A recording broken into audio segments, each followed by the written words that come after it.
Isang mapagpalang araw sa inyong lahat. Ako si Binibini Geraldine K. Viloses, kasalukuyang nasa ikalawang antas ng Bachelier ng Sekundaryang Edukasyon na nagmamayorya sa Filipino. Naniniwala ako na sa bawat pahina ng aklat at sa bawat karanasan, nakikita ko ang edukasyon bilang liwanag na humuhubog sa ating kinabukasan. Pagkatapos ng ating mga gawain ay narito ang mga layunin na inaasahang makakamit ng mga mag-aaral. Pagkatapos ng mga gawain ang mga mag-aaral ay inaasahang nakapagsusuri at nakapagpapahayag ng personal na pag-unawa sa isang akdang pampanitikan. Nakikilala ang pagkakaiba ng dalawang uri ng akda batay sa ekstruktura, estilo at layunin.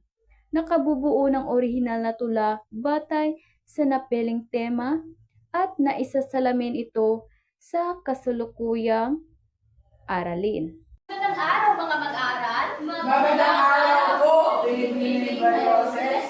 Ako si Binibini Geraldine K. Viloses, ang inyong magiging guro sa araw na ito. Ngayon ay mayroon akong mga inihandang mga gawain para sa inyo. Handa na ba kayo? Opo! Meron ako rito mga individual na gawain, pares na gawain at pangkatang gawain. Para sa inyong individual na gawain, ay kumuha kayo ng isang kopya at ipasa sa likuran. Basahin nyo ng sabay-sabay ang mga panuto. Ihanay ng mga landang pamalitan ito. Pabula, maiting kwento, nobela, sanaysay, at kontemporaryo. Ayon sa kanilang tamang antas. Gumawa na tumulat ng isang kwento na nilalaman ng mga tauhan, bangay, tagpuan, tema, at pananaw. Isulat ito sa isang buong papel. Naintindihan lang ba? Opo. Nariyan na rin ang inyong mga pamantayan. Bibigyan ko lamang kayo ng 5 minuto para gawin ito. Ang inyong 5 minuto ay nagsisimula na.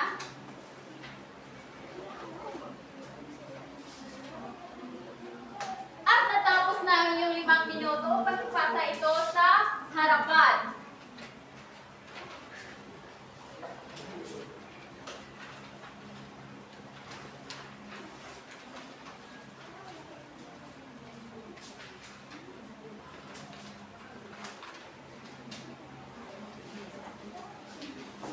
Ngayon ay tutungo naman tayo sa ating pares na gawain. Magsitayo ang lahat. At pumili kayo ng inyong magiging kapareha. Narito ang inyong mga gawain.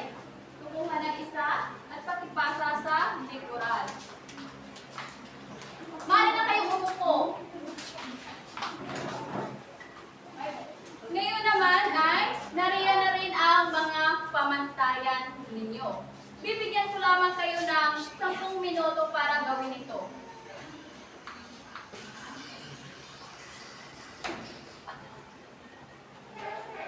Handa na ba kayo?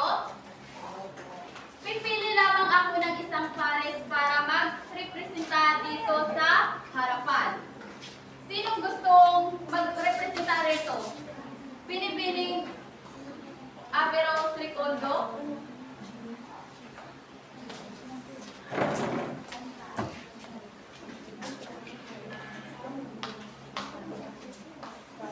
Ang kaibahan ng maikling kwento at ng nobela. Sa maikling kwento, karaniwang mas maiksi kaysa sa buong kwento. Nakatuon sa isang pangyayari o isang aspetong buhay ng tauhan. Sa nobela naman, ito ay mas mahaba at mas detalyado. May mas malalim ng pag-unlad ng mga tauhan at komplikadong plot. Naglalaman ng maraming pangyayari at pagbabago sa buhay ng mga tauhan. Palakpakan nyo si Binibining Ricondo. Natapos na ang ating individual na gawain at pares na gawain. Ngayon ay atin namang tunghayan ang ating pangkatang gawain. Kumuha ng isa at pakipasa sa likuran. Basahin ninyo ang mga panuto. Pumili ng isang tema, halimbawa, pag-ibig, kalikasan, pag-ibigaka, at gawin niya ito ng isang wala. 4 na talata at pumili ng isang miyembro para mag-representa ipanatag ito sa bata.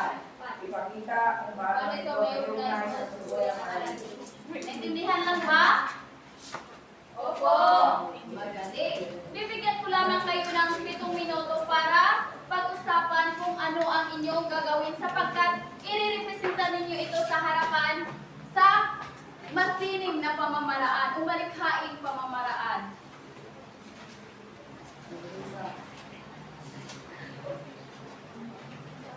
Natapos na ang inyong 7 minuto. Sinong gustong mauna?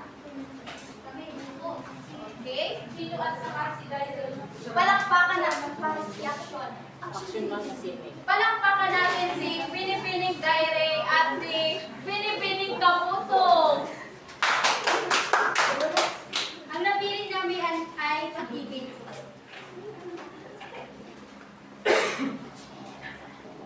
Akala ko kasi tayo. Nung naging tayong parang may tayo. May tayo nga ba? Isa sa mga mahirap na bitawan sa mundong ito ay may taong kailanman hindi naging tayo. Pero bakit sa panaginip natin ay naging tayo? Naging ikaw at ako at naging ikaw. Pero bakit sila at ikaw? Sa una pa lamang, akala ko ay hawak ko na ang puso mo. Ngunit sa kabila ng kahinatnan ng realidad ay hindi pala ito ay totoo. Panaginip na kailanman hindi mabura sa isip ko. Kaya ang tulang nito ay pinabagatang pag-ibig na hindi man mawawala sa isip, pero may katotohanan at may natututo sa kwentong aking binahagi. Maraming salamat. Palakpakan natin ang grupo ni Daire at Kapuso. Tunghayan naman natin ang pangalawang pangkat na sina Binibining Guimaras at si Binibining Casinilio.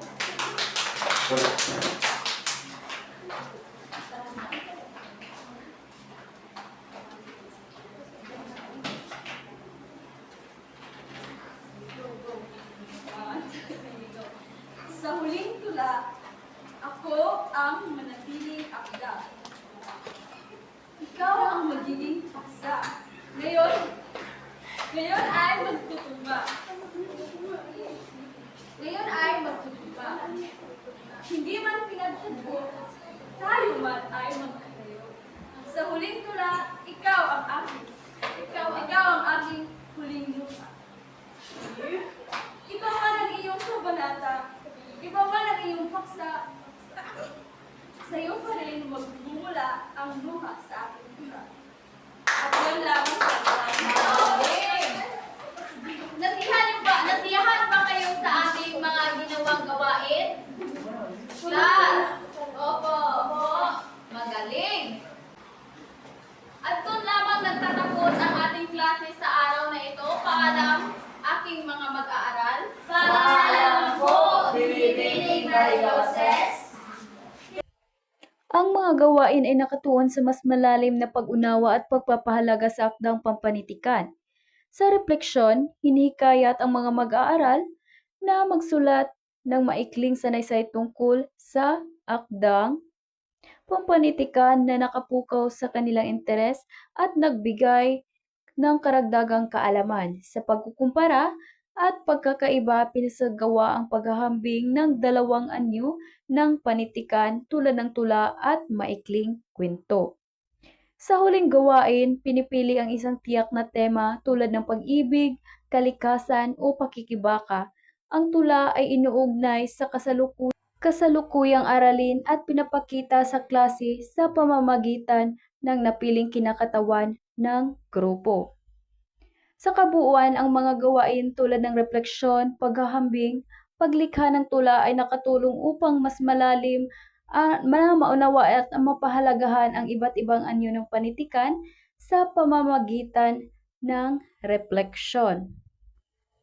Natutunan kong suriin ang kahalagahan ng bawat akda at kung paano ito nakaapekto sa aking interes at pagkatuto. Ang paghahambing naman ay nagbibigay linaw sa kaibahan ng bawat uri ng panitikan.